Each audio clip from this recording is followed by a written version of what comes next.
Revenge of a Broken Man. That night the words of my father lingered on.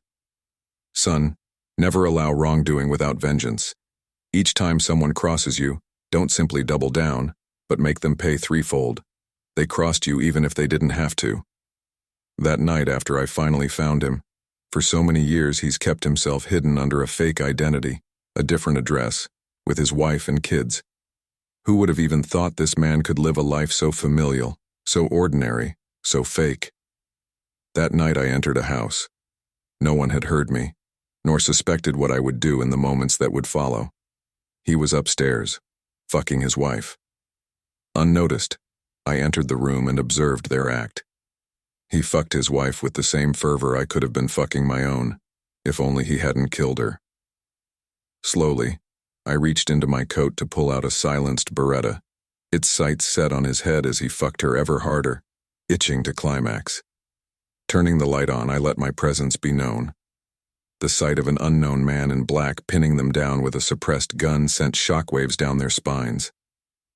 Keep fucking, I uttered quietly, carefully, confidently enough.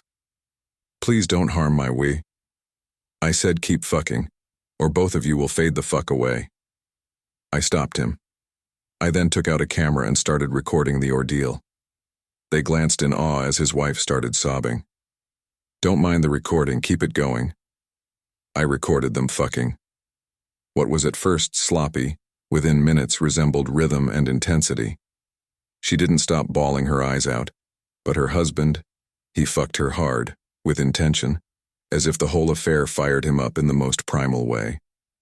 I recorded for minutes, as he was reaching for orgasm. You will come inside her. My soft whisper contrasted his wife's loud cries. I saw sweat building up on his forehead, dripping on her face as his muscles started to contract and tremble.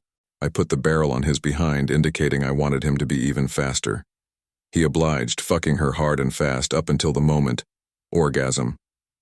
A split second before he came, I shot him in the head. His wife screamed and cried but was instructed not to move. I pressed his dead body onto hers, supporting their work to be fruitful. A few moments passed. I took his dead cock out of her. Sperm was flowing out of her vagina. Then it hit me. Everything went according to plan. A dead body gave way to a new life. A new body.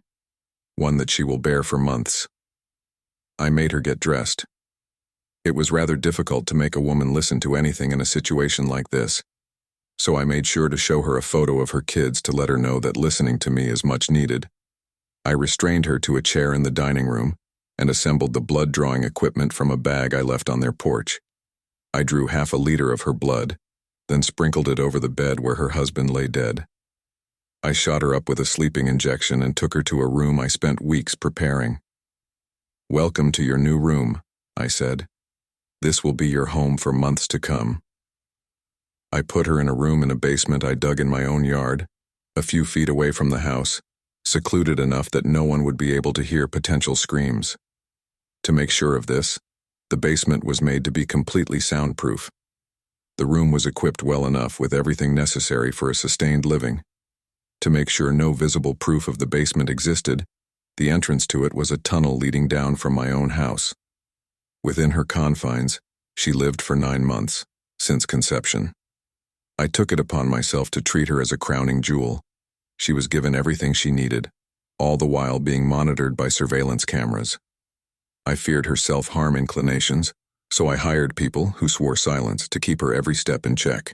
Each time she spoke of her husband, tears would roll down her face, but that wasn't problematic. Getting her to eat was. At first I administered IV and force-fed her. Then as time went on, it's as if she made peace with her fate and accepted my treatment in its entirety.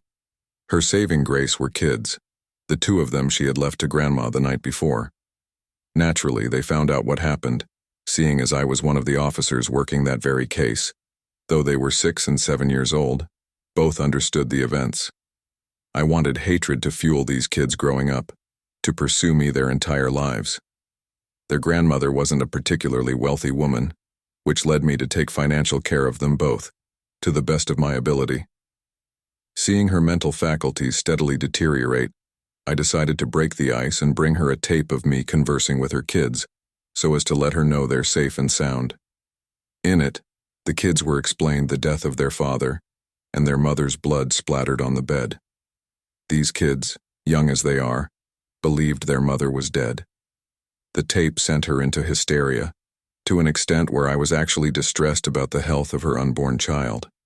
I couldn't have continued to chug her full of antidepressants and sleeping pills, so I kept manipulating her into believing my fairy tales, my promises. I made her believe the kids were taken good care of, and they were.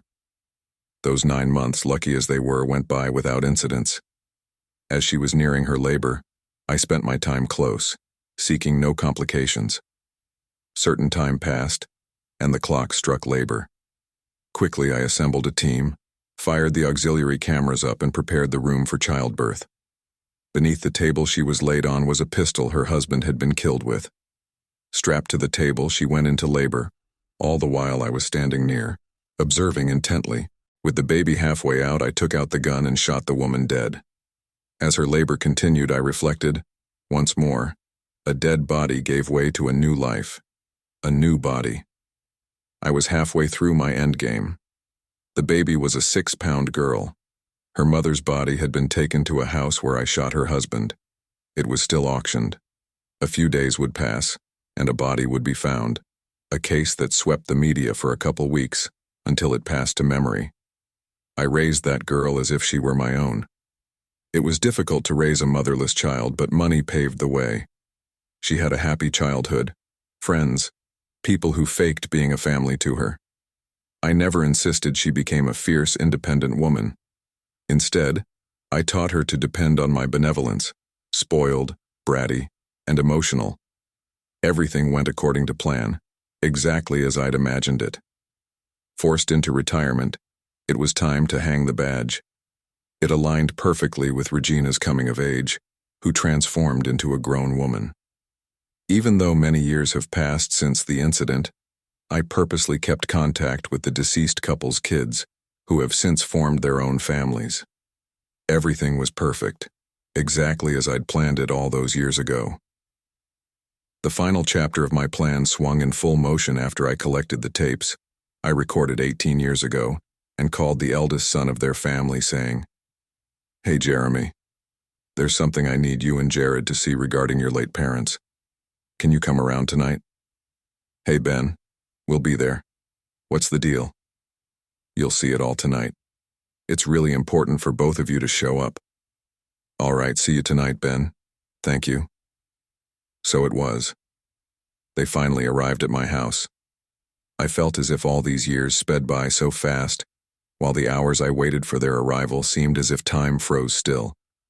I lived for this moment. I lived for vengeance to take its final form tonight. Finally, as they assembled in the house, I called for Regina to be present as well.